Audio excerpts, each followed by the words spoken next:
Hey everybody, welcome back to Visual Novel Book Club. I'm your pal Slowbeef. With me, of course, my good friend Jim. Hey everybody. My good friend Polo Hoko. Hey. My good friend Oren Ronan. Hello. My good friend Turbo C. Hello. I even had one. My good friend Devious Vacuum. Toot-toot, motherfuckers!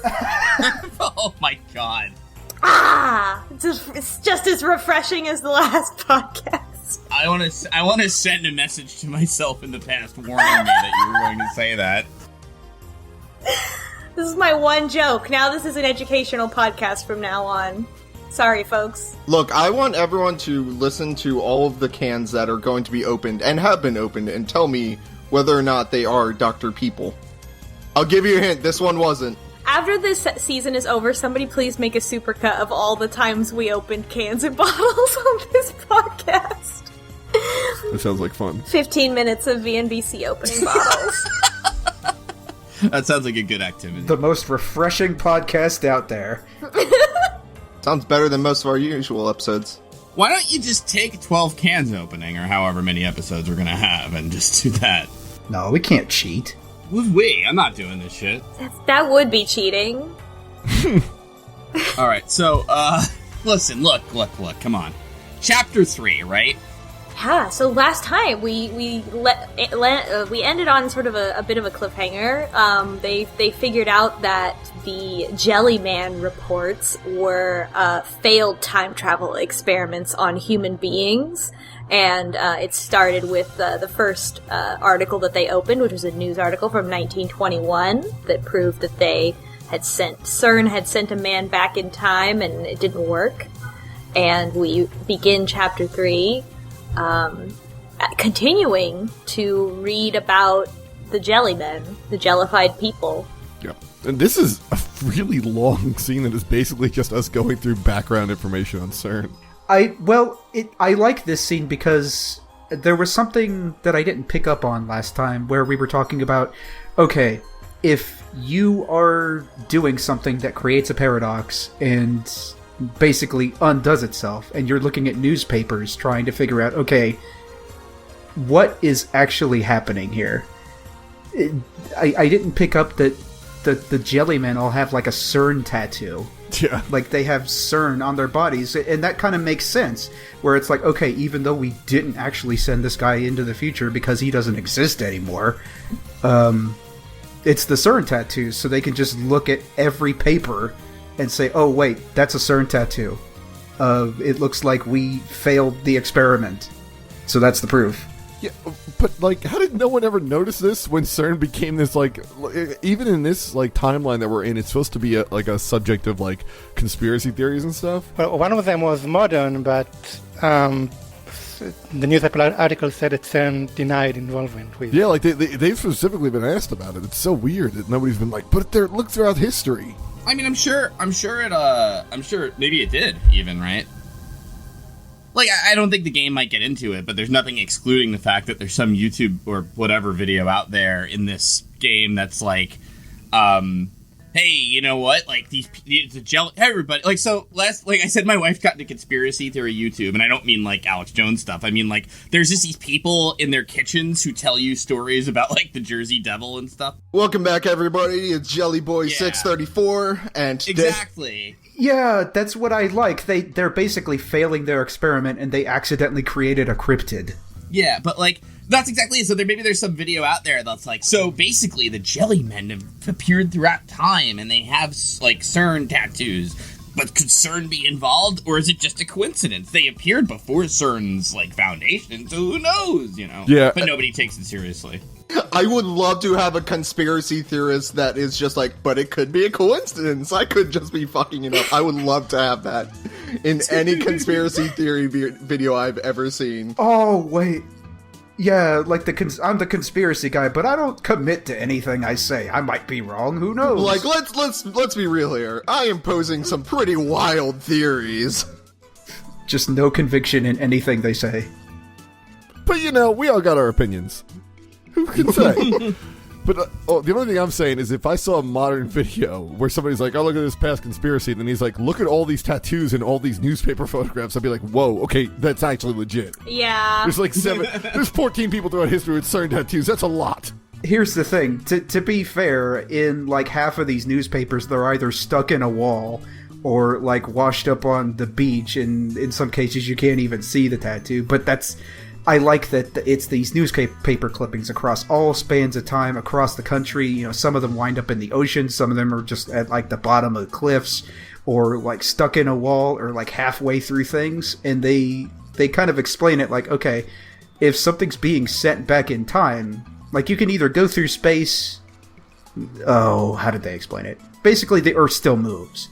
You stay in the same place, you go through time, the Earth is moving. This is my favorite part, because, like, yeah, any time machine you create also has to be pretty much a teleportation machine as well. And even John Titor's theory had, like, this, I forget what it's called, but basically he had stuff that locked on to Earth's gravity to find it within the universe. But I just love this, because now there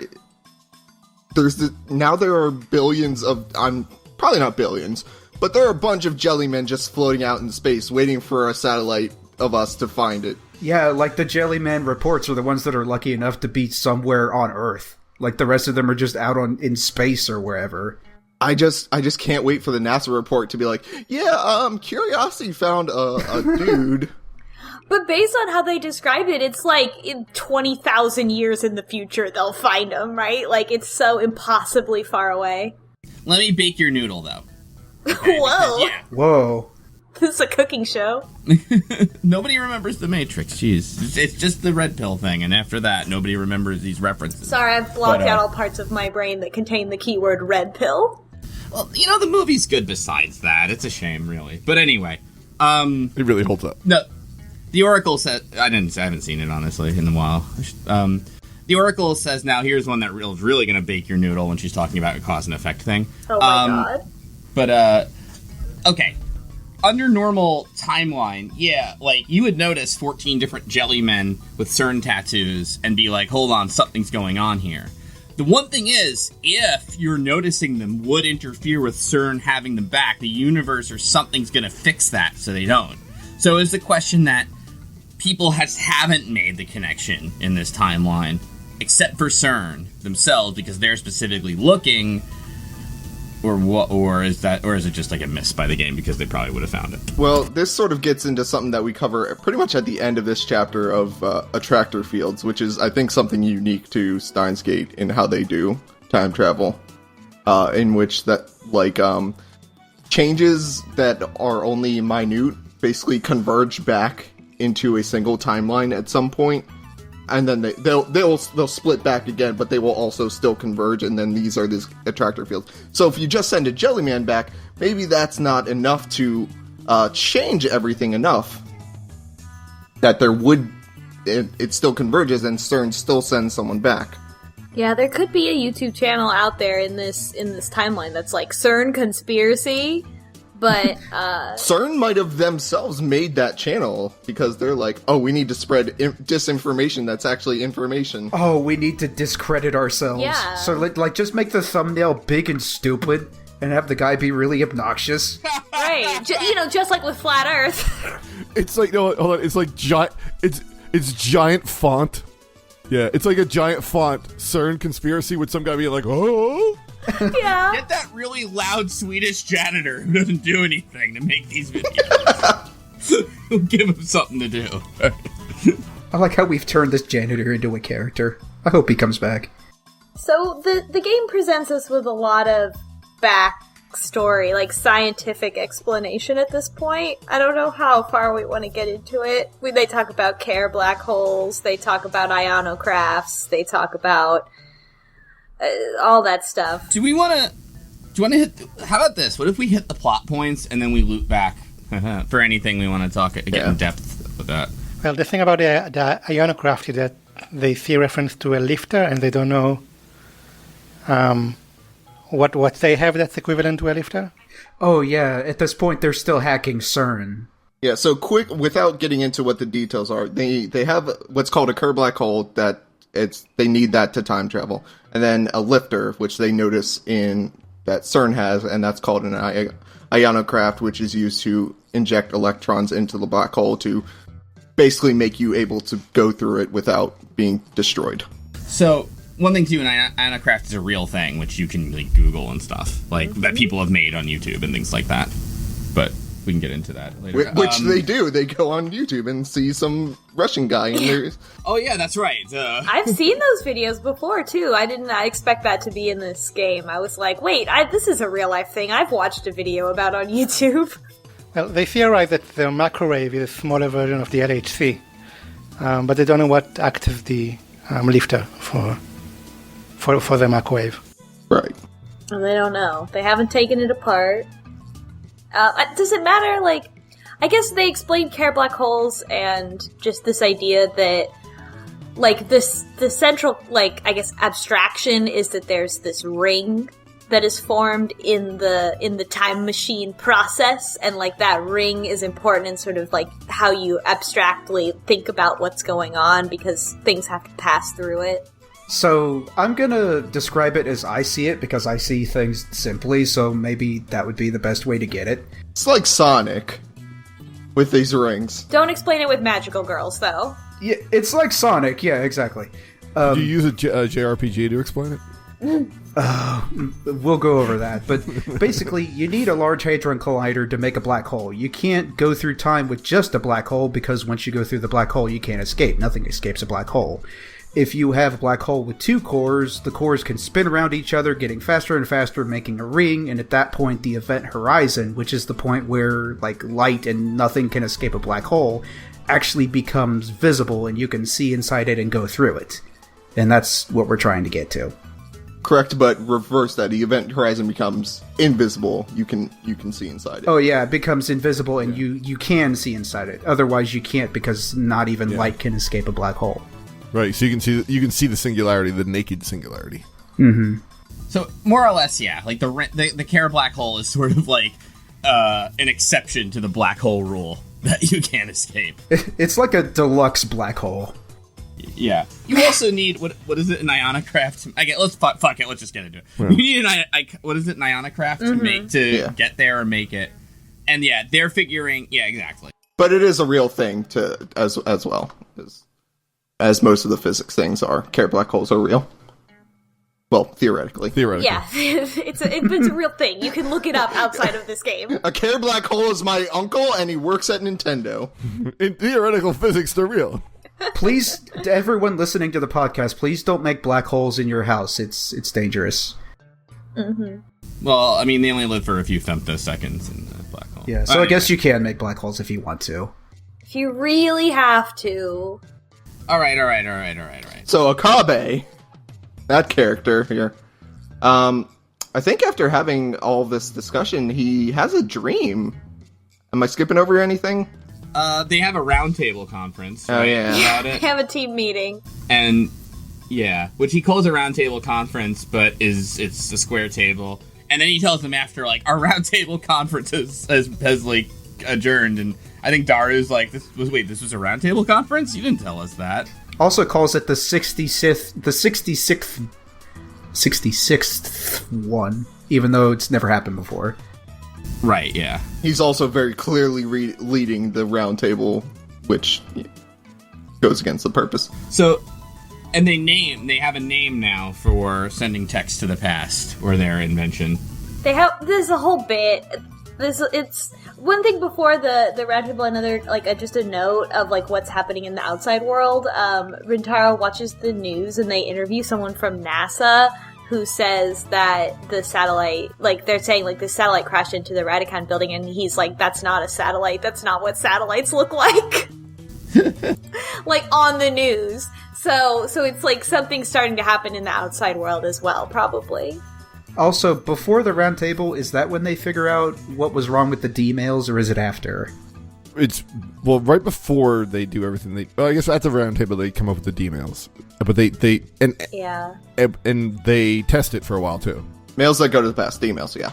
Okay, because basically they figure it out. They figure out that they couldn't get it to work before. It was working before, it's not working now. And the only thing that they didn't test for was the time period that they did it.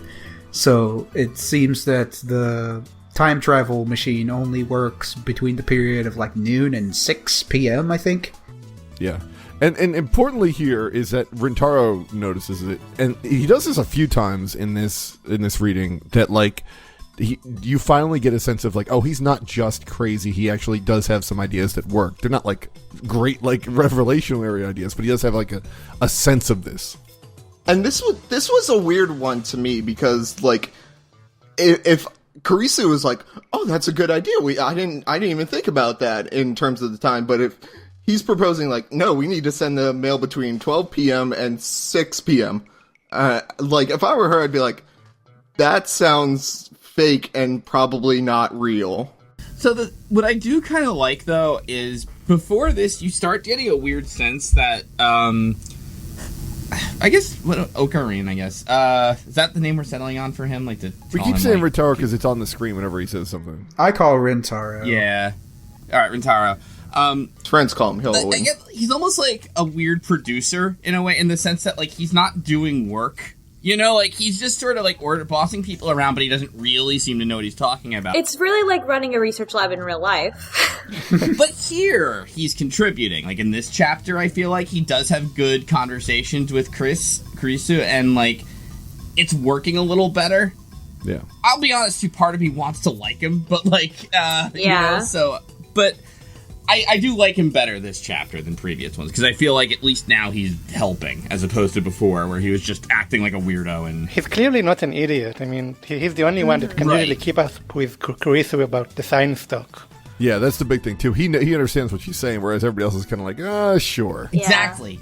Yes. No, exactly. But even before that, like in chapters 1 or whatever, I was getting a sense that there's nothing special about him except he has some innate ability to see the timelines. And other than that, he's just kind of like useless and like weird. But here it's like, no, he does get it. He can have a conversation, and like you say, yeah, like he can kind of at least meet her on some level, and he's helpful and contributing now. Yeah. He also has a moment. He has a moment where he actively, like, he says, like, he decides that he shouldn't he should try not to upset Kurisu so much anymore, because she's been really helpful. And so I was, like, really proud of him. I was like, yes, you're growing, like, as a character. I don't know why the character growth is happening, but okay, I'll take it. Yeah. But I have another theory about him, but we could say that till later, because I think it doesn't come through till the end. Well, what I like about Rintaro in this chapter is that there's a few moments where he just kind of drops the curtain for a little bit. Like, he's satisfied to just play pretend, but at this point in the story, okay, we're getting into real things with the whole Jellyman report. Oh, wait, this is actual time travel. I don't know if I want to play anymore. Well, yeah, right? Yeah. Yeah, if it was inadvertent or a little front he put on that he gets too into, this could be like, you know what, fuck it, everybody. We got a time machine here. I gotta get to brass tacks, folks. And they've also all been really hit by the fact that there have been 100 plus human experiments by CERN since 2001. Oh yeah, we skipped that part. That is really disturbing. And like, they're just teenagers. Like, the reality of more than 100 people dying, like, they don't really know what to do with that. Like, they don't know, they're like trying to process it. Like, just the idea of one person dying in this experiment is like too much for them. And then they're like, they keep seeing more and more and more. And it really upsets them. We cover, like, I think in the previous chapter, too, toward the end, even Rintaro says a thing, like, you know, I don't know what's in here within this human experimentation stuff, but I have a feeling, like, if we open this box, we can't go back, kind of. Yeah. But, you know. Well, too late, though. Whatever. Now to send email. Yeah, they all sort of agree. They spend a long time trying to figure out what to name it, and they finally call it D-mail. He starts with Nostalgia Drive. Which is the worst. It really is. I don't mind it, though. The drive, though? Like, I feel like that was probably another name for Steins Gate that got rejected in, like, the game planning meeting. Yeah, that's true. It sounds like some old guy's porn thing. Like, oh, don't click on the nostalgia drive folder. No. It sounds like a fucking move from Fate. Like, come on. Like, it's definitely somebody's, I don't know, I use a command spell, use your nostalgia drive. Nostalgia drive. It does sound like some, like, low-grade, not like Final Fantasy, but some knockoff JRPG series. Right, which is what where Fate the is. limit break. Yeah. Oh, I've never played Fate. Okay. I thought Fate, wasn't that like a visual novel? Or? It's everything. But it's still I would still call it, I would still call it that. Aesthetically. Conceptually. Not necessarily in terms of gameplay mechanics. Philosophically, yeah. But we get the rules now for D-mail after they tested it all. Yeah. We didn't say what the D&D mail stands for, right? we did not. Oh. I think Daru suggests DeLorean mail. Yeah. Oh, yeah, DeLorean mail. They do a bunch of Back to the Future puns, and then someone suggests DeLorean mail, and they're like, no, that's too long. Let's just go with D-mail. It's like, no, that's dumb. Too late. We're going with that.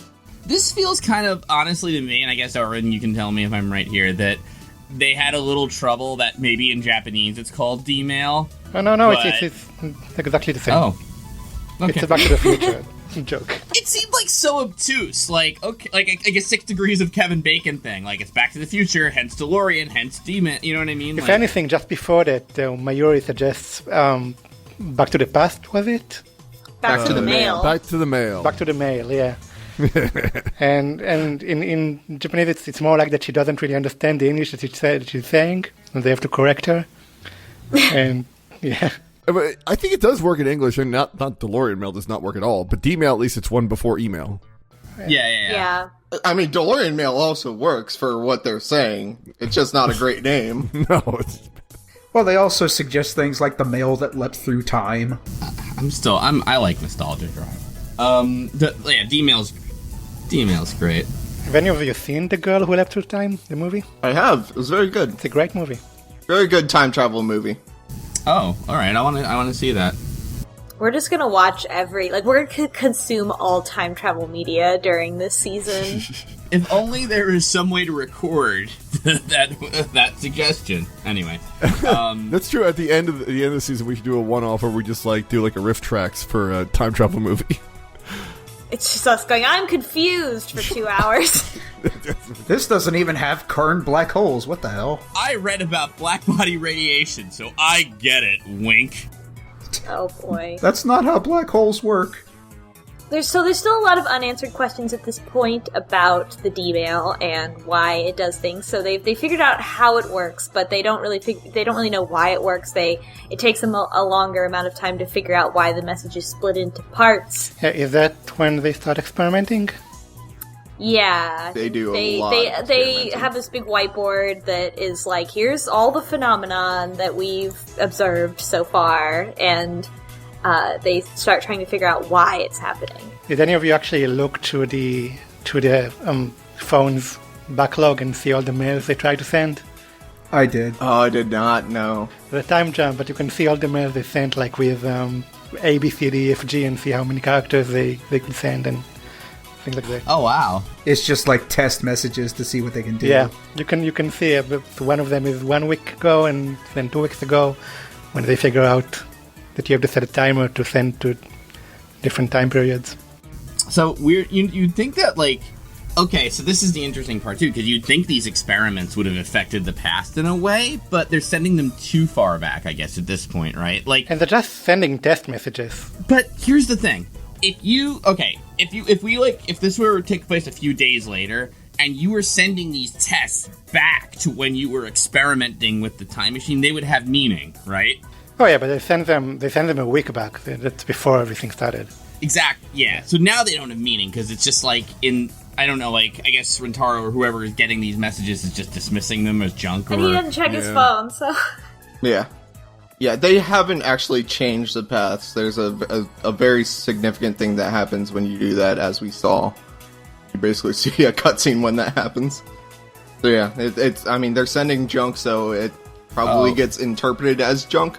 But Can I do a very quick digression? Sure. By the way, I was talking. So Oren and I met up because he was in the New York City recently, and we were talking about like text adventures and visual novels and stuff, and this is true. I was really pissed because years back, and I've always had this story idea in my head about a time travel thing where you couldn't send back people, but you could send back information. And I was like, I thought that was, or just data, and I thought that was so original and great, so fuck you, Steins Gate. Anyway, I'm sorry. Oh yeah, you told me about that actually at PAX one year. Stupid me. But anyway, well, it wouldn't have mattered, this game came out later. Or whatever. Anyway, sorry. Does this game come out before you guys had that conversation? Ooh, it's time travel. No, I had this idea like way back, though. I just never, or did I? Or did you? I don't remember, honestly. But, So it's a cool idea, though, that, like, the information is... I mean, I guess in this case it's, like, electrons that are being sent back into the past. I'm not exactly sure.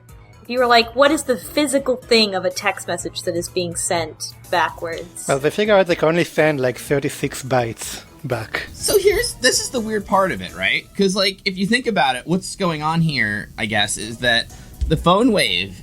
the phone wave sending it. Or you're sending a text message. Name subject to change. Right.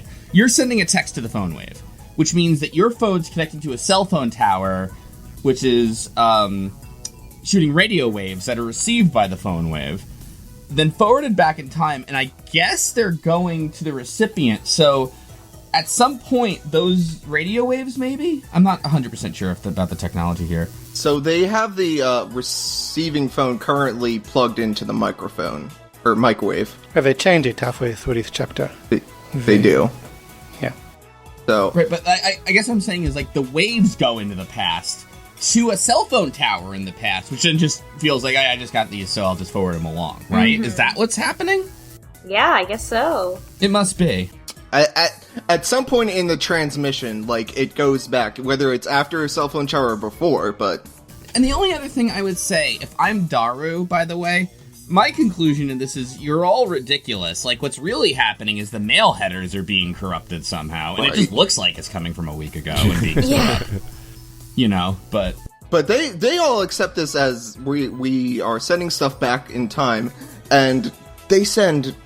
Well, they don't say how many, but they mention that they're testing, like, almost throughout the night as much as they can, and none of them think about, oh, maybe there are repercussions to sending stuff back in time.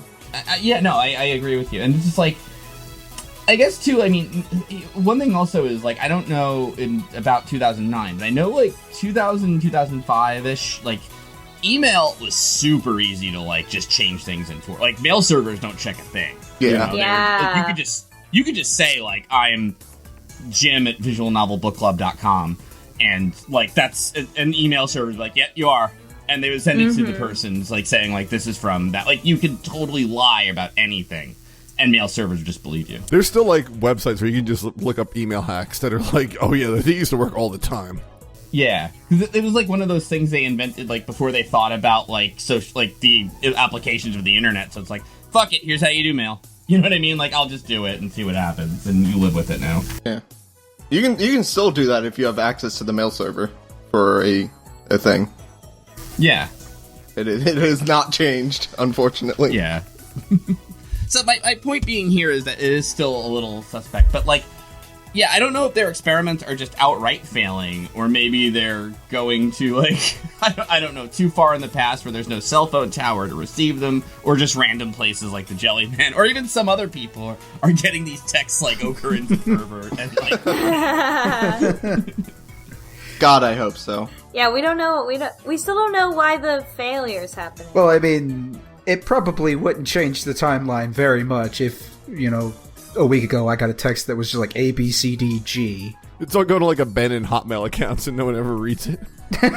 So they do mention that the text will fail if they send over 36 bytes. So I'm not sure what the failure looks like. I think it just cut it off after 36. Yeah, it just doesn't get through. Okay. It's like squeezed. I mean, that happened before with the first Nintendo sent. Well, doesn't it send the complete message in just, like, separate emails?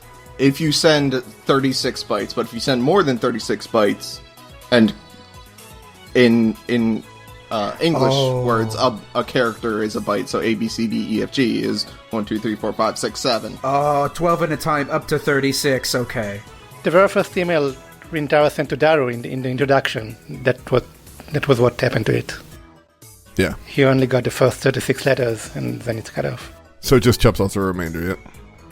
But also note that this is like, I guess this is being pretty pedantic too. This probably shouldn't happen, right? Because if there is something, because you do have to send the mail headers. Like there's information at the start. Yeah, and I think Daru even mentions it. Yeah. Yeah, Daru talks about the headers. And then they ignore it. She's just like, yeah, okay. This isn't important. Yeah. So what's happening somehow is the email's becoming 3 emails in the sense that it's being broken, but then new mail headers are being generated for the rest of the message, which is kind of like, I think realistically, like the mail server would just get the rest and think it's junk because there's no header. So it's just like, oh, I don't know what the fuck this is. Bye, So, but at any rate, I mean, again, though, I guess we don't have enough information exactly, so we don't know what happens. Yeah, I guess what if it gets sent back in time before it's actually sent from the phone? Right? Then the phone would give it 3 headers? But the thing is that the phone, I don't know this for sure, but I feel like the phone is making the header, right? It's making the connection, sending it out, then that, in whatever, like, what's the stack called? The OSI stack? Whatever physical layer in the phone is turning it into radio waves to communicate with the cell phone tower, its job is done. Phone wave makes those waves, and this is me again just guessing, makes those waves go into the past. By that time, the mail headers are already there. No, because the headers have to be in the past. Shit. Maybe they're converting it to like a fiber optic cable. So it actually is light. That's what they're sending through the black holes. The only thing I can think of is that the message itself is, like, queued to be sent but hasn't actually been sent, like, and that's when it happens, and then it's before it's processed by the phone to, like, be sent out, that's when the thing changes, right? And then the phone would be like, oh, someone just input 3 12-byte text messages and I'm supposed to send them now, and, like, that's the moment where it happens. I don't get it. That'd be weird, but that's... But then also, that actually, because it is moving through time but not space, so it's still on the same phone. So yeah, the phone actually registers it back then, sees them as outgoing messages, which doesn't require a header, it's just a thing, and then it takes that data and sends it at that time from the phone to the other phone, but it's all done in the past. The actual sending doesn't go through time. It just, the data shows up on the phone and then the sending happens. Okay, so the message is in memory at some point. Whatever was drawing the graphics on the phone is reading from memory to do that. You hit send. It gets queued somehow onto whatever accounts for the flash drive or just in RAM or whatever the phone is whatever the phone holding is, there. That's the instant it goes back in time when it's like some kind of magnetic charge on RAM. I don't know what these old phones how they work, but like whatever charges are there, that's what gets sent back into time. Then the mail header is now composed like a week earlier when the phone's like about to send. Correct, yeah. So like if he had checked his sent box back then, it would have been in there.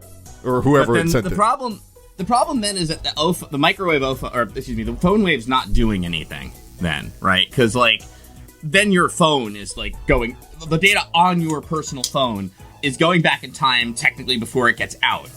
But what we think is really happening is that you're sending communication to the phone wave, and it's forwarding that information backwards through time. Well, I think what the microwave is like creating this string, right? This is creating this Care black hole, and like, but I don't know. I think it kind of makes sense because it's like the data on the phone is going through that Care black hole that the microwave is creating, and it's moving through time but not space, so it's still on the phone. Wait a minute. What if we're overthinking this? And it's like, no matter what SMTP header the phone gets, if it got the message on July 21st, it's going to say, like, I'll log that under July 21st. I'll log it under when I got the message. Or maybe we're underthinking it and everything else is transported back in forward. But the phone message is... What if time goblins are rewriting that? we were talking about the tower, right? The tower getting garbage messages after the first one that had no header, and then it would be like, oh, this is garbage. I don't know where to send this. Right, I'm not going to deliver the next 2 parts of this because it's broken now. There's no header. Like, we are legitimately, like, connecting via time to someone else. Like, like theoretically, you could make a very brief phone call. But, like, no, but, yeah, I don't think that's what they're going for. Don't forget that they complicate it later because they put another phone on the phone wave that forwards the email that you sent into the actual destination.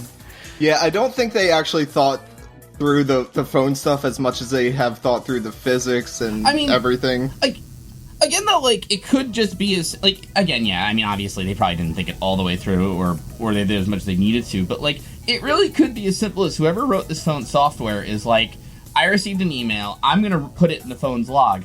I could check the headers, or I could just take the current time, because I got it at the current time, so obviously I know when I received it, you know? Yeah, if it just shows up in the memory. But how did the tower know to send it to your phone without the header? Well, it has to have a header for, yeah. Well, the thing is that, technically, okay, this gets really complicated, because the tower isn't going to use the SMTP header, right? That's like an email thing. What's going to happen is there's some ISP that gets the email address and says, I'm going to deliver this, but then there's something up there that says, I need to go to a cell phone tower because I know that this is a cell phone destination. No. I'm getting this all wrong. The cell phone's checking a mail server. Like, it doesn't go directly to the phone. If these go send mail to a server somewhere that's holding onto it, your phone is checking for email over an internet connection over the cell tower. So it goes to the cell tower and says, do I have an email? It's like a poll thing. Right? Yes.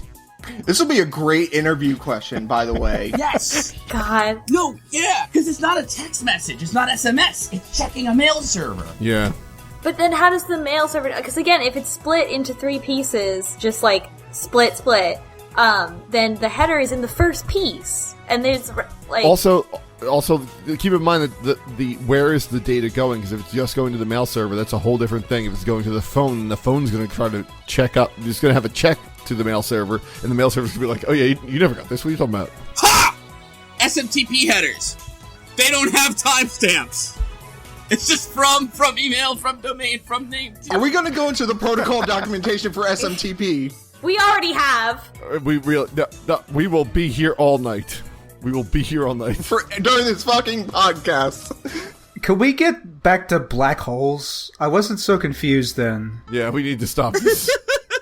Okay. Let's get into quantum theory. That's a lot more simpler. Yeah. Networking. Antique cell phone technology. Oh, I hate networking. Fucking TCP bullshit. Mr. Braun is mad that we're shaking the building. He is. When this happened, it occurred to me that at some point they were testing that future gadget called the instant humidifier, and surely that was worse. But okay, he's mad. Yeah. Like a CRT place? Yeah, like all that humidity in the air. Yeah. But at what point, like, we shake, like, stuff from the ceiling onto his ramen, which seems like, you know, we've gone too far. Well, I mean, apparently the building is old and the guy faked there's an earthquake certificate that you're supposed to get and he just faked it. So these experiments could literally bring the building down. But we're skipping ahead a little bit. So they did a bunch of experiments. Okabe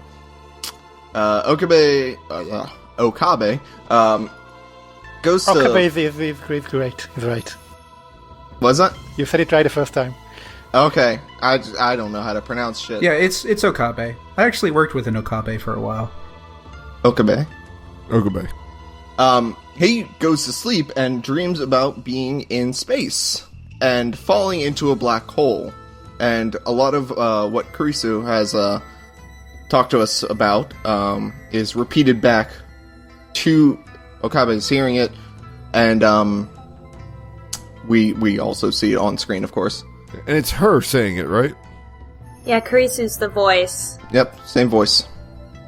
But basically, we fall into a black hole at some point. And I don't particularly understand it, but it is very nightmarish to Okabe in several regards, although not so much to me. And then we wake up to, or actually we hear our phone text message go off several times throughout the stream until he finally wakes up to it. Actually, could we go back just a bit? Because I think we skipped over the analogy, which is kind of a neat analogy. Oh, I guess. Because so, like, they figured out... I liked it, come on. It was creative analogy, but... They figured out that they can send 12 bytes through the phone up to 36, and that a lifter was required to get the... Oh, I like the analogy. To get the black hole basically in a condition where you could get those 12 bits through. And they use it like an analogy of, let's say it's an RPG where you've got hundreds of soldiers outside of the Demon King's gate, but the gate is strong and magically enforced, so you need a special tool to get the gate to open, but you can only open it a little bit at a time, and you can only fit 12 guys through.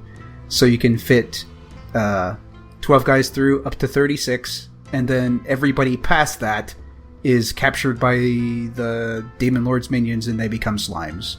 Or you could combine all the soldiers into one, but the one would be too big to go through the gate, so he just gets captured and becomes a giant slime.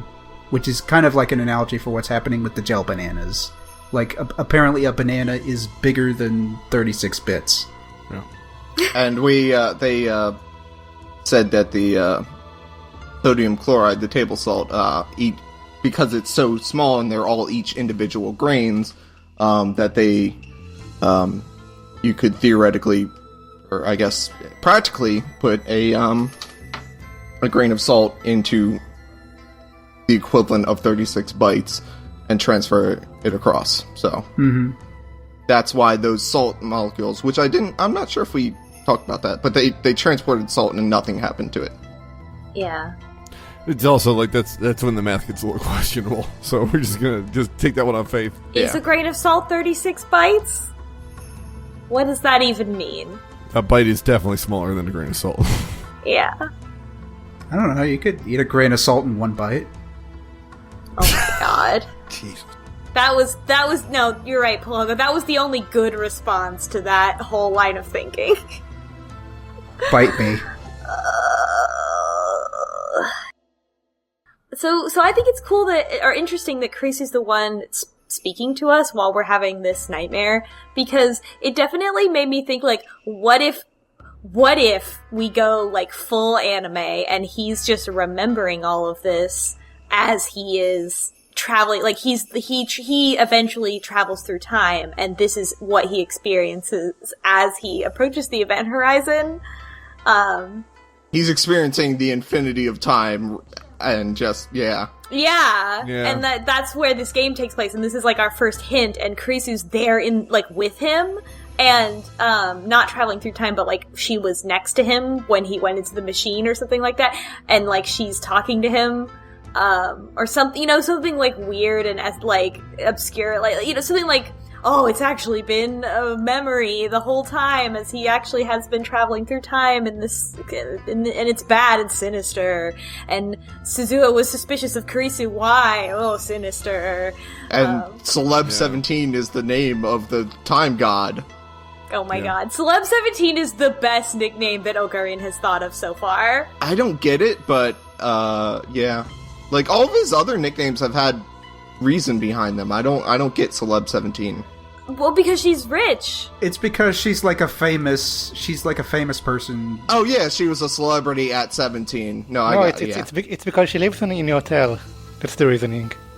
Yeah, so she has all this money. Yeah, because her parents are paying for it, yeah. Yeah, and so she doesn't care about the lottery. But we'll get to that in a minute.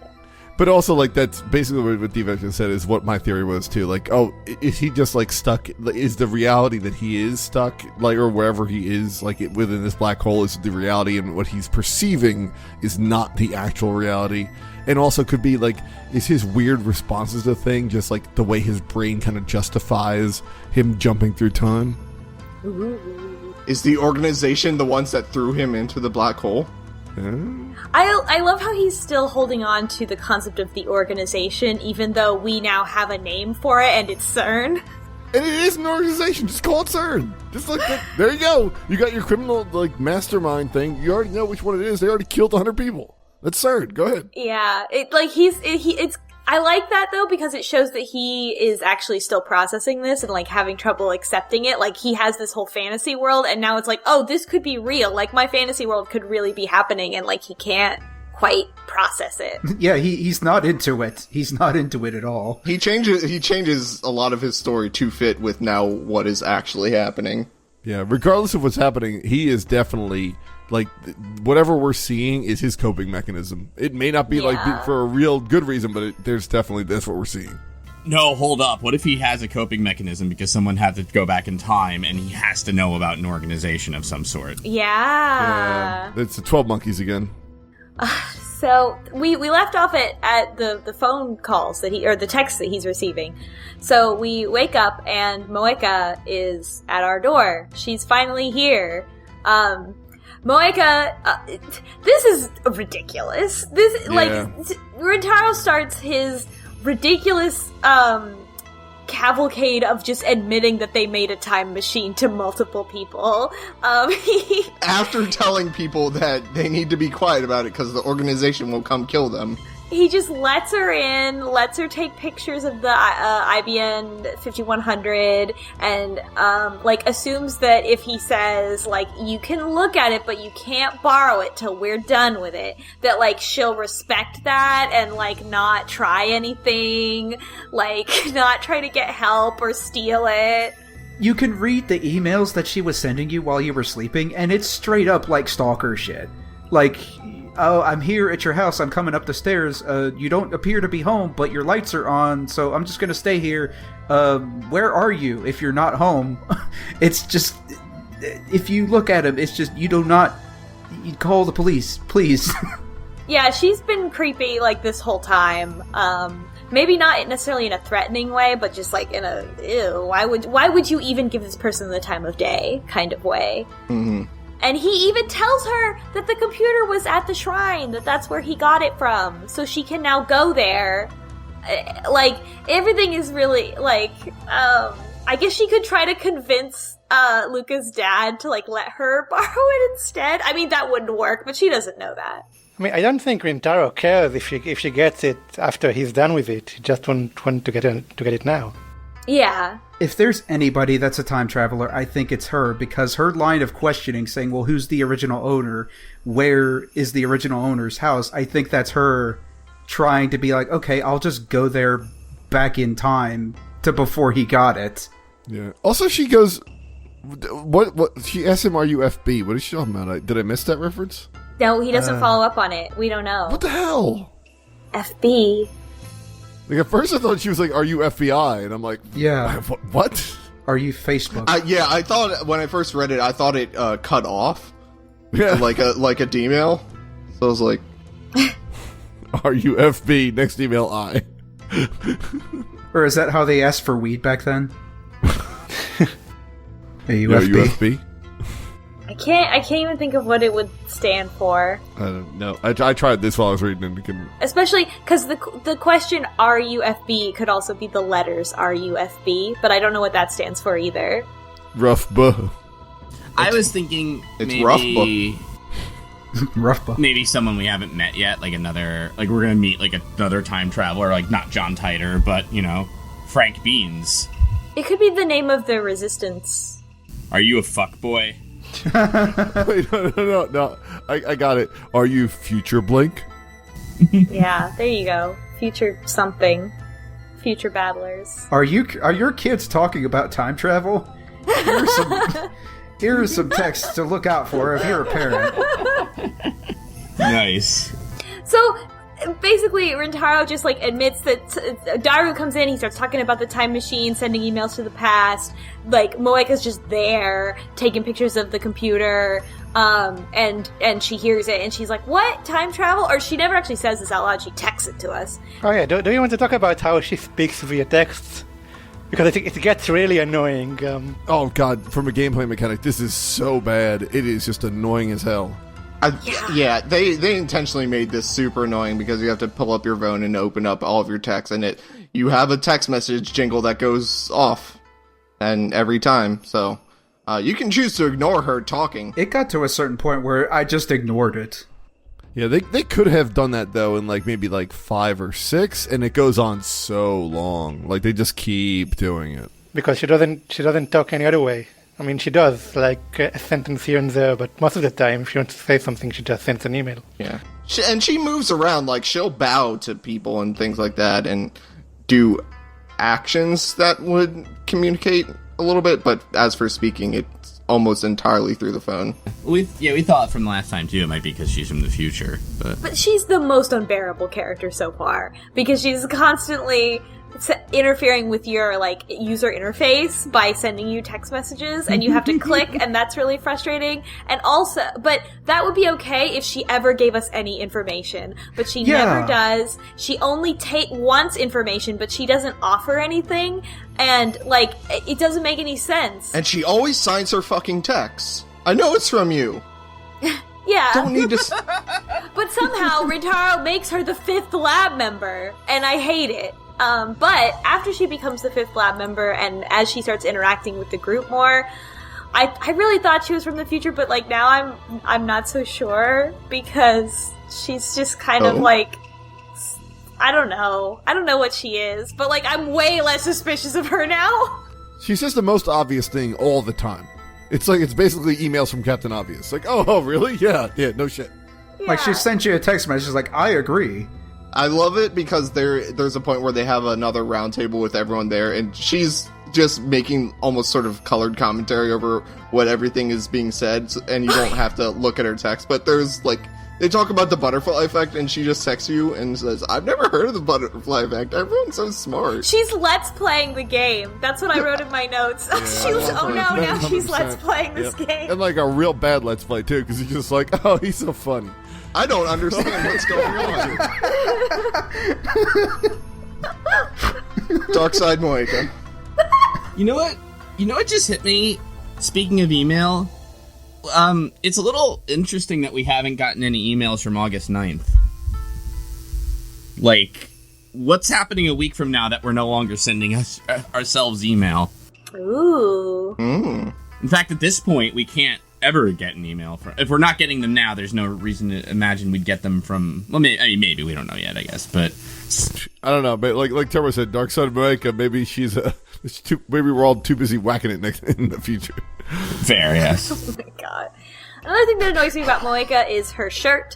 She has, like, the most anime boob sock shirt. It's a normal button up with just, like a yard of extra fabric around her breasts, and it makes me mad every time I see it, so I'm biased. That is some custom ass shirts, I'll tell you that. Like, you gotta. It's extremely custom. Like, she sewed that herself. She's 3D printed shirt. It really is. Maybe that's what they wear in the future. Oh, of course, in the future. But in the sexy future. Moeka really is really bothering me. She's very annoying. And like, her method of communication isn't necessarily annoying. I think it's that she doesn't have anything to add. So it's like, why is she here? She's not contributing anything. But she's only there to send annoying, like, it's almost like a internal commentary of like, oh, the emails are so annoying, so people send them a lot because they never have anything to say. So, I mean, let's look at our terrible antagonists of the game, right? Mr. Broncoot fucking with his shop downstairs, CERN, and then Moeka because she wants the IBM 5100. That's our villains. Anyways, alright. Yeah, and like, you contrast Moeka to Suzuha, who we interact with as well, and she contributes things, right? Like, she's obviously very suspicious as well, and appears to be talks like she's from the Resistance in the future, but like, we don't know, right? And so obviously also, and like, we don't know why they want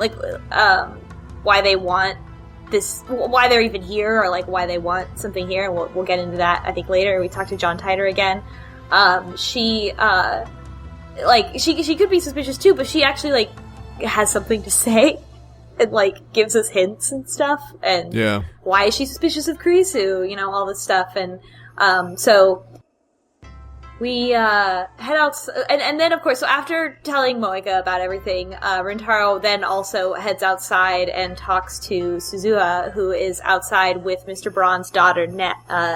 It's not Nay, is it? Nai. It's Nai. And the end is they not. both have pigtails, and they both like bikes. And one of them stares into your soul. And Nay's eyes are absolutely absurd. They are the same colors as Mr. Braun's eyes, which are green and purple, but her eyes are 30 times larger and terrifying. Yeah, so her eyes are the same size as a regular, like, anime person's eyes are, but her face is a lot smaller, so it just takes up 2/3 of her face. And so we talked to Suzuha outside. It's basically to show that also she is listening to us because she's outside polishing her bike, but she is in the position where she can hear everything that's going on in the lab. So she has heard everything. Clearly, intentionally. Yeah, she's clearly sent to spy on us. Like this is very obvious at this point. If she's a good guy or a bad guy, I don't know, but she's clearly sent to spy on us from the future resistance or something like that. Also, she doesn't like Karisu. Yeah, she hates Karisu, and she's also like, hey, I heard you made a time machine, good job. Yeah, what the fuck? And she also doesn't seem that think that's weird. She's like, yeah, okay, cool, but what else are you doing? It's like, no, but we invented a time machine. This is insane. And she's like, yeah, okay, whatever, but what else? Yeah. A humidifier, well, I've never heard one of these where I come from. I'm also interested to see what Moeka and Kurisu's relationship is going to be like, because if Suzuha is from the Resistance and Moeka is really, like, hired by CERN in the future, then I would expect that she gets along with Kurisu. Like, you know, if Kurisu turns evil in the future or something like that. Like, I really want to see, like, how, like, what are the hints that are being dropped now about who ends up on what side. Also, then it's the fun part. Then they talk about actually changing the past, and they have another round table, and Rintaro's like, we want to, like, meaningfully change the past. We've been sending nonsense emails in the past. It hasn't changed anything, but he wants to meaningfully change the past, and... Can I say that Kurisu is being pretty dumb here, because as he's like, oh, well, we need to move on to the next phase, which is obviously, trying to change the past. She's like, no, are you crazy? How would we ever... have you even thought about the repercussions of that? And she has been sending the most D-mails out of everyone here. Yeah. So she's upset, and also, Rintaro's idea is, of course, to try to win the lottery. And so she's upset that that's a selfish goal. But then Daru and Mayuri jump in to reassure Kurisu that Rintaro's actually a nice person and he's just bullshitting all the time. And, like, she maybe didn't quite get it as much as she... I feel like she finally gets it in that moment. Where, like, I don't know why she didn't get it before, but, like, if there was any part of it that she didn't get, like, she gets it now. That, like, this is his weird coping mechanism. And... yeah. That he doesn't actually think that he's... Well, it's his weird coping mechanism. Whether it's true or not, it really isn't important. But his behavior, like, he would never actually hurt anyone. Yeah. It's just like, yeah, it's quirk or eccentricity mode, right? Yeah. And we actually even get a taste of it with, when we're suggesting we finally decide on a lottery to use, and the first, I was like, the first prize is 70 million yen. Or even like 7,000 million yen or something like that. More than that. Yeah. And I got scared. Yeah, he got scared. And they're like, okay, well, second place. And that one was, I think that one was like 70 million yen. And then it's like, okay, let's go with third. And that eventually... that was 700,000 yen. Yeah. Which is like $7,000. Yeah. Yeah, approximately. That was an acceptable amount of money to him. So he's like, let's use it to win third place. We can do rent for a while for that. It's like he's laundering money or something. It's like, oh, I can't get away with the millions. I gotta go with 7,000. the logic's sound, right? Because, like, if that's going to have a huge effect if you win the big prize, because then press gets involved and things like that, and, you know, somebody winning that, like, you know, third place in the lottery, like that $5,000 prize, nobody really gives a shit about. Well, I think it's mostly that he's scared of having too much money, honestly. Yeah, also they just hacked, like, a huge tech company, so they probably don't want to be very famous right now. Another interesting comment is that while he's explaining this and he's talking about the many worlds theory, Moeka sends us a text message that says she doesn't believe that there are more worlds than this one. I don't know what that means. I don't know if that means... She's playing pretty dumb throughout this entire conversation, and, like, she doesn't understand any of the words that are saying. Like, they talk about even the butterfly effect, and she doesn't understand what that is. If she is... I mean, if she's a part-timer from the future... Like, if she is from the future, that doesn't necessarily... Like, she could be, right? Literally a part-timer, like, hired to do this thing. Like, she doesn't know anything about how it works. She was just hired to do this job. I don't know, though. Like, her behavior in this has sort of endeared me to her, like, a little bit, because she's basically, like, LPing this game.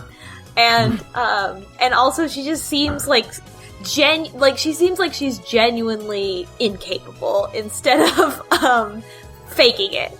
Like, it seems like this is genuinely her. She's not, like, not speaking in order to fool us. It seems that that part of her is real. Welcome to the future gig economy.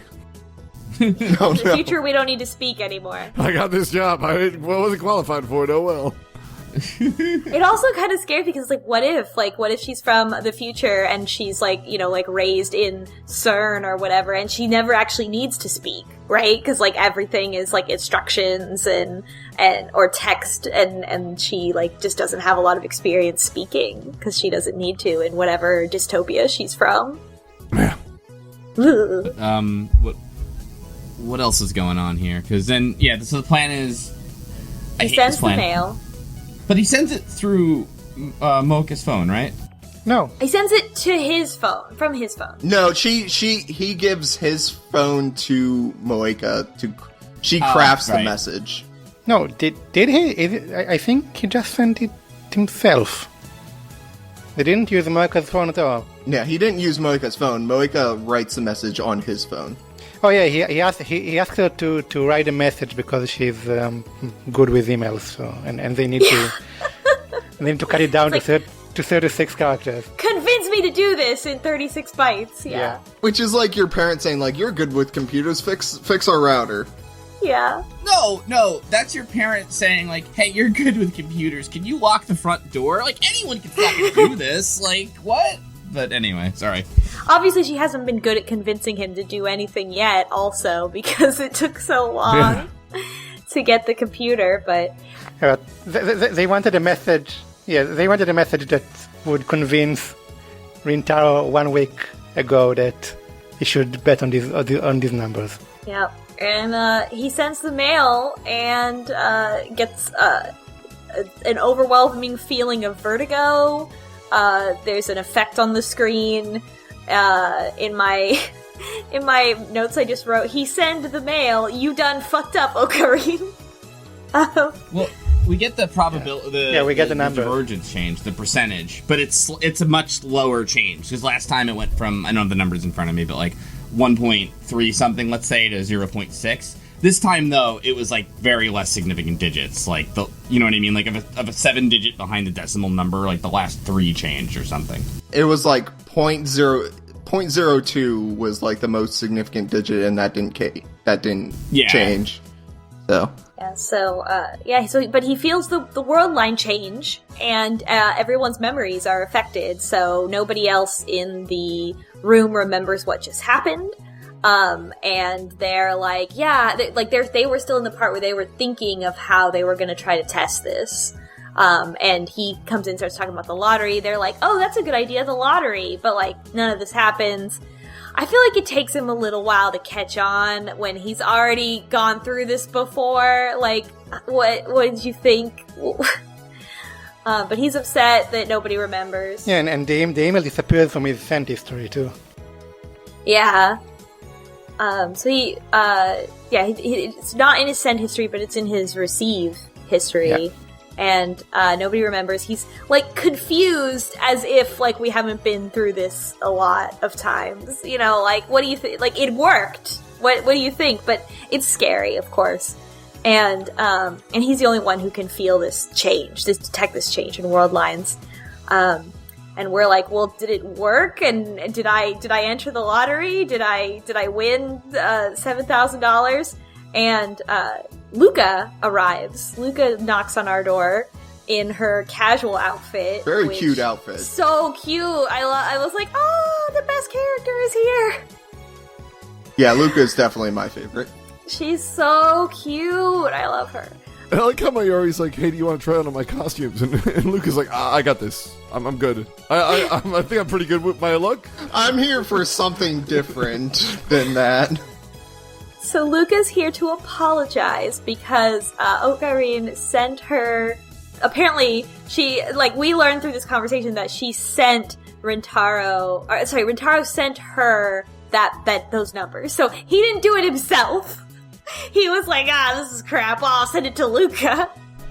She'll do anything. She'll do anything. And he's like, fill out these numbers and see if you win. And she filled it out wrong. She missed one of the numbers. So she won 4th place, which is only, I think it was $70. $700. So that's still a lot. That's like, a new game to replace Alpaca Man. But here's what I'm wondering. Is that like the universe's way of fixing the paradox? Because if they won, then they would have no reason to send that back. So it's like, okay, you didn't win. This is just what happened. The universe said, nope, you're filling out that number wrong. And also that Luca had to do it. The one question I have is what happened to the Rintaro that was in this new world line? Because our Rintaro doesn't remember any of that. He remembers what happened in the previous time with the world line. Yeah, he can perceive future but not past. Is it many worlds where there's many Rintaros, or is it like self-correcting, where like there is only one timeline but it just propagates backwards? So what happened to those memories though? There was the Rintaro that gave Luca the numbers, but it's not the Rintaro who's currently in this world line. Right. But here's the tricky part of this, is that this is not many worlds in the way that we're used to thinking about it. There's a notion of a true timeline that these timelines diverge from, right? So I'm wondering if there's some notion of like almost like history being overwritten in a way, in the sense that like the Rintaro that sent that Luca the email doesn't exist anymore. In fact, he never really was. You know what I mean? Because Luca remembers him doing it, but he never did. It's like that reasoning. Yeah, so maybe the timeline... So maybe we're thinking about this wrong. Maybe the split didn't happen ago. It happened as soon as we sent that message, and then there are 2 Rintaros. So what I kind of hate about many worlds interpretations and stories, too, is it kind of fucks with the stakes a lot. Because it's like, there's now a timeline somewhere out there where Luca didn't get a lottery ticket that they're in that we're never going to hear about again. Who cares? And like, so, and I'm on the same page as you. Like, if this is a true many worlds theory, you can never get back to the same timeline you're from. That is impossible. Because the act of time travel alone, right? And so, but here, Steins Gate is an interesting one of a notion of, no, there is true time. There is a timeline that we're kind of on. You can kind of diverge through it, but like the universe is gonna... I don't know if it's gonna converge eventually or what, but at this point...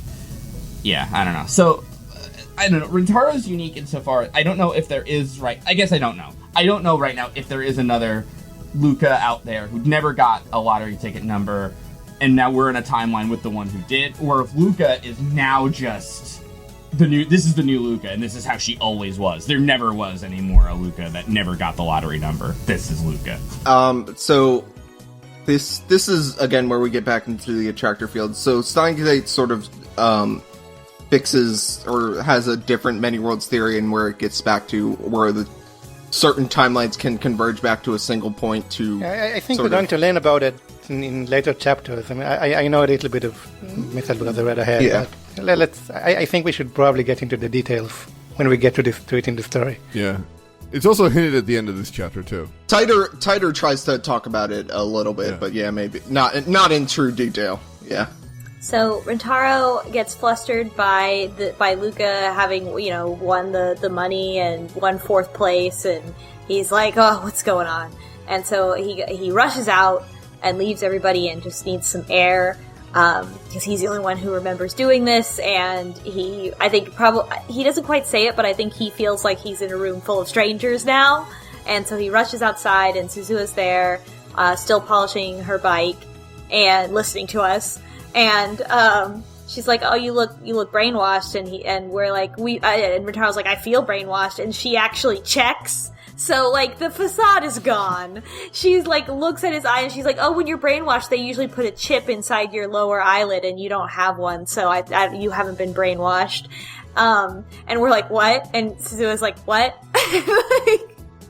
Although, it does feel like he picks up on it now that he's like, oh no, she's different. Yeah, maybe he, finally caught on a little bit. I don't think he wants to believe it, so he kind of ignores it. Still. Yeah, he doesn't talk about it a lot, but he also kind of mentions it where he's like, oh, okay, yeah. So you get the impression in this dialogue that, he knows now. But also, if you grew up chatting with Ferris, who, will constantly try and pull this shit, oh no, they put a chip in your eye when you're brainwashed, I think you'd also be, you'd sort of shrug off Suzuha's. Yeah, we're talking to our turned off phone about the organization. I mean, you never know. She, Yeah. She might be our soulmate for all we know. Just they put a chip under your eye, whatever. And he's finally asked her, what do you know about time travel? And she says, I think you should talk to John Titor. It makes me wonder if she's John Titor. I kept thinking that too, but also, it seems weird that why wouldn't you just talk to him then? What are you drawing out? Well, maybe several people are John Titor. I don't know. She mentions that, he's all the rage nowadays on the internet.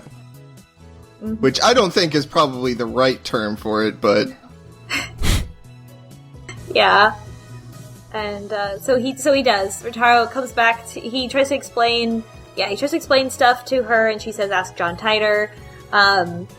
And Rintaro returns to the lab and dismisses everyone because he's feeling very overwhelmed, but Kurisu stays. Rintaro starts messaging John Titor. Titor says the divergence of this world line, and he gives the number. It's 0.57. It might, and it's a different number than the one he posted before, isn't it? Or is it the same? I didn't write it down last time. Oh, it's the same number it's the number we see in the cutscene. Yeah, okay. So that's what that number is. I didn't really pay that much attention to it before because I figure I probably don't. If I have to write that down, that's too much. You can, it's a good way, by the way, I'll link it. The LP is good for that, even though the translation's different, but for these kinds of details and just don't scroll too far down, I guess, but yeah, but at any rate, I checked, because I was wait, is that this, but anywho, so the point is, Titor, what we're seeing, I think, is Titor's device that tells him how divergent we are from whatever the timeline he came from. Yeah. And so Rintaro tries to get John Titor. Yeah, to explain more about measuring divergence. He explains that he has this device and that it measures the divergence relative to the time he came from. Yeah, so it's 0.57, etc. from his timeline. There is no he doesn't know what the true timeline is. Titor is confused. Yeah, Titor is confused that Rintaro can observe convergence, I guess. He's humans who can observe convergence are extremely rare. He's never met one. He's, really, amazed at this and believes us. And Titor implies that, science from his time, in the future has not been able to break 1% divergence, so it's at 0.57. They can't get it past 1. And he says that once they break 1% divergence, then the future that he comes from won't happen. Yeah. So it's he says that the changes that they've been able to make have basically been so small that there's basically no point. And if he can somehow, make a big change, then I guess it won't happen. And Rintaro points out that the original Titor that he remembers from the year 2000 the one that I guess occurred in real life as well, wanted technology to stop World War III, which is different than what this Titor is saying. He's trying to stop the future from happening. Which makes me think, like, is what happened is that they achieved 1% divergence and it stopped World War III, but it made this new thing happen instead? Yep. Yeah. Yeah. CERN stops World War III, but then CERN becomes, like, the new, like, overarching evil, whatever. Yeah, so the chapter ends quite ominously with Titor telling Rintaro that he wants him to be the Messiah. Dun, dun, dun. And now... The one thing that I have to that immediately inspired me when I was watching, when I was like going through this, was that okay, is the reason why he can seem to perceive this this convergent stuff, is that because he's actually in the event horizon? Yeah, he's perceiving all these different timelines, and is that what's going on here? In that, like, oh yeah, he knows what happened the first time that Titor showed up, and they stopped World War III. He knows what happened this time when Titor tried to stop CERN, but like he's just experiencing these things, and like this is his storyline of like oh no, I just see what's happening all the time because I'm in this right now. Oh my God, what if? I also had been wondering if maybe John Titor was Rintaro from the future, which is why he had to use a fake name. But this whole Messiah thing makes me think, no, that's not the case. I'm also not sure if he's Suzuha either. Well, wait a sec. Why wouldn't Rintaro from the future want Rintaro from the past to be the Messiah? Because it scares Rintaro so much to that, like, that word scares him. And and so I feel like Rintaro from the future wouldn't want to scare Rintaro from the past. Yeah.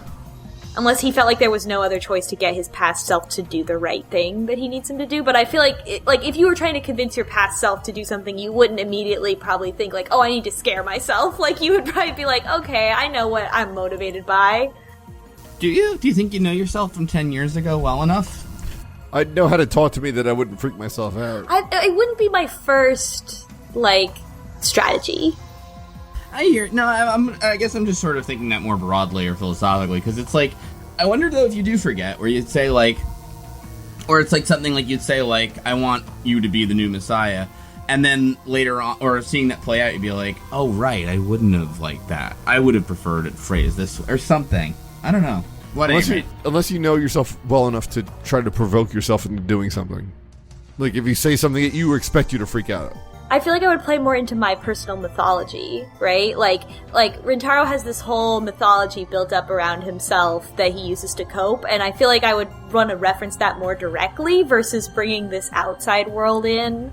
Like, I would be like me from 10 years ago, like, I know what she, like, wanted and, like, what out of life and what she thought of herself and what she was worried about. Like, me at 19, like, I would probably just be like, oh, you'll, like, get that scholarship if you do this, or you'll, like, meet your future husband by doing this, that would be, like, really convincing. So, not to jump again, but, like, one other possible thing, tell me if this is crazy. What if John Titor isn't a time traveler per se, but it's someone who's sending messages to the past? Yeah, I thought of that about literally everyone. Like, what if Moeka's getting her instructions from the future, perhaps, and that's why she's always looking at her phone? What if she's always looking at her phone because she's getting instructions from Rintaro from the future? And not from CERN, because they didn't think about sending text messages that we know of, but Rintaro did. What if she's actually on our side this whole time? And that's why she's so crap at her job, because she was hired by Rintaro. What if we've got it all backwards? Yeah. One thing so this is a non-theory, that I was really intrigued by this notion of a personal prisoner's dilemma that you have with yourself, meaning that you send back the lottery numbers to yourself, but you change 2 of them because you don't want to win the big prize. But does your past self is not in on that plan? Do they change 2 numbers then, thinking, I don't want to win the big prize here? And then you get this silly sort of thing happen, where you don't know if your future self already did it or not. And I was really into this, and I realized you could just send a second message that says I didn't change the numbers. Yeah. But, if you got a text message from yourself in the future, that said these are the lotto numbers, what would you do? I'd play those numbers. Because what's the loss? It's $5? Who gives a crap? I'd try it. I'd play him like, what the hell?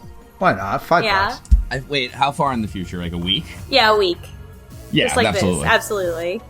But he doesn't know, doesn't he? The mail doesn't say when it was sent from. If you send me a message, like, if I got a message just now from a random stranger, I'd probably play those numbers.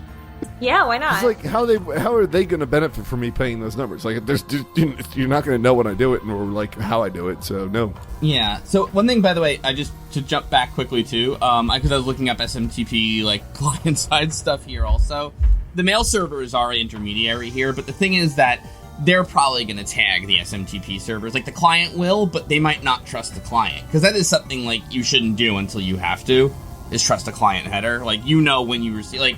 When the email servers talk to each other, they have their own SMTP server that said, I received this then. You know what I mean? And they can trust a client header, sure, depending on the software, but they probably shouldn't. Anyhow, sorry. This isn't the educational content I thought we were going to have in this. I thought we were going to have more educational content about quantum mechanics. Okay, can I actually... Alright, I want to bring... Because after I finished a chapter, I had some time, I was like, what the hell? I found this video on YouTube. I'll look it up now so I can credit the person, because I like this video, although it's called Quantum Mechanics Made Easy. Let me see if I can just find it very quickly, sorry. Yeah, Quantum Theory Made Easy by King Crocoduck, okay? It's Professor Crocoduck. Pretty heavy. Good name. I had to like stop it every 5 minutes and then read on Wikipedia and then figure stuff out. And I had to turn to Twitter at one point, because there's like... It's really cool, and what I like about it is a lot of quantum theory stuff goes into the equations, but this goes through the history of physicists finding it, which I think is really cool in the way of, like, internalizing it and being able to explain it to people. Mm-hmm. You know, like, I'm really down with this, but I'm really early on. But here's the cool part about it, right? So a lot of it pre-Einstein has to do with Planck and Planck's constant, and I always thought his name was Planck, but that's what this person says, so whatever.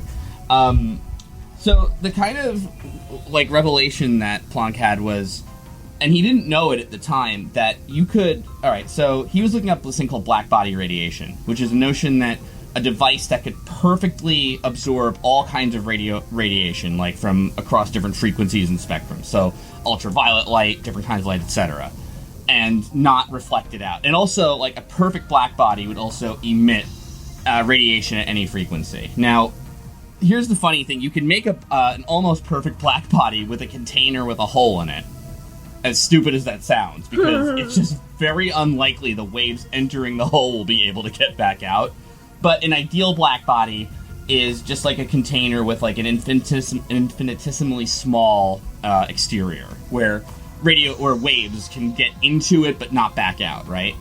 And classical physics held that a perfect black body being able to emit waves of any frequency, well, energy would be distributed among each wave, so the higher frequency, the more energy would be there. Therefore, a perfect black body would emit waves with such high energy it could burn up and destroy the universe. And since that hadn't happened, there could not be an ideal black body. And Planck's like, that's stupid, more or less. Like, that, or not really, but... So there was something kind of wrong with this, and Planck couldn't quite figure it out. But what he did figure out was that the reason you could have a black body is not because, basically, like, energy and waves don't quite work like that. But the way they sort of work, and I'm kind of glossing over and probably fucking this up, is that waves aren't continuous the way we think of math and everything, which is really nuts. And in fact, he didn't really, like, publicize this part of it. He wrote it in a private correspondence to a friend. But he felt that, like, energy across waves and frequencies happened quantized or in discrete numbers. So, obviously this happens at a very small level, but the idea being that, like, you could have, like, energy packets and waves of, and I'm just making these numbers up, like 2.63 joules or 2.64 joules, but never in between them. It was impossible to happen. Which is ridiculous for physics, because you think of math and physics as this continuous thing, but he's like, no, it's discrete. Almost like computers, like there's steps, like you can't go between these things. And so basically he came up with this equation, E equals NHF, where N is an integer value multiplying out H, which is his constant, and F, which is the frequency of a wave. So basically, energy packets and frequencies only happen at certain steps, right? It's quantized he called them quanta, hence quantum mechanics. Mm-hmm. So what's fucked up about Steins Gate is that means, like, the attractor thing, it kind of parallelizes that, meaning that, like, there's not just this continuous world of infinite timelines. There's only certain ones. It's almost like a discrete amount of timelines that, like, all the timelines would therefore, like, fall into or become attracted to in a way. That's interesting. Then it gets into the photo, yeah. I like that, and it's interesting. Yeah. The biggest problem with it I'm having is the jump from black body radiation to that, where, like, I feel like I'm glossing over something. Like, it doesn't quite make sense to me why. But then it gets into the photoelectric effect, which like, kind of is like this is like a really weird thing where if you shine light on metal, it'll emit electrons, but, like, it's like this, it like shows the stepping thing where it's like red light won't do it at all, no matter how intense the red light is. But once you go to, like, green light or ultraviolet light, like, now the electrons come out, and it does it in, like, these sort of quanta. It's like, and Einstein noticed the photoelectric effect, which is what leads to theory of relativity at some point, I'm assuming. I'm 21 minutes into this 30-minute video, basically, and this is part 1. So it's all really cool stuff. It's fun. It is cool, yeah. It's really, I think that physics and theoretical physics is a surefire way to sort of, if you ever feel like we've got any sort of grasp on the world we live in and how it works, just kind of pull that out from under you and be like, no, not at all. Yeah. Well, it's funny because, like, you can even appreciate, right? Like, back then in the end of the 19th century, like, this guy comes out with this thing, like, it's like math isn't continuous here. Like, it doesn't work. It's like, everybody would think that's, like, ridiculous. You know, that makes no sense. It doesn't hold anything. But that's, like, the start of quantum mechanics. That's where the name comes from. I really do think it's neat that we can analyze the world that we live in on such a minute level. And then, you know what happened, though? Then my brother texted me about Cobra Kai, and I had to watch the first 2 episodes of that, so I'll get back to it. Is it good? It's pretty good. I liked it, yeah. Oh, okay. All right, next time we're gonna read half of chapter 4. Oren, when should we stop? Okay, so you know that cutscene with the numbers that says the Rintaro jumped world lines? Yeah. So you're going to read until the second time that happens in the chapter. Oh, God. Oh, sure. Wait, the second time in this chapter? Yeah. Okay. And also, this will have the first choice that actually impacts the ending that we're going to get. So when you get an email from Kurisu, make sure you select report and not any of the other options. Report? Yeah. Because otherwise you'll get a different ending, and we're doing it in a specific order. Should we make a save before we make that selection? Yeah. Yeah, because we're going to go back here when we do the second playthrough. Alright. Oh my god. I heard that this game has, like, an early choice that changes the outcome of the entire game, but I don't know what it is or when it happens. Now you do. Maybe it's this one. Maybe. Alright. Elsai Kangru. Elsai Kongru. Elsai Kongru. Elsai Kongru.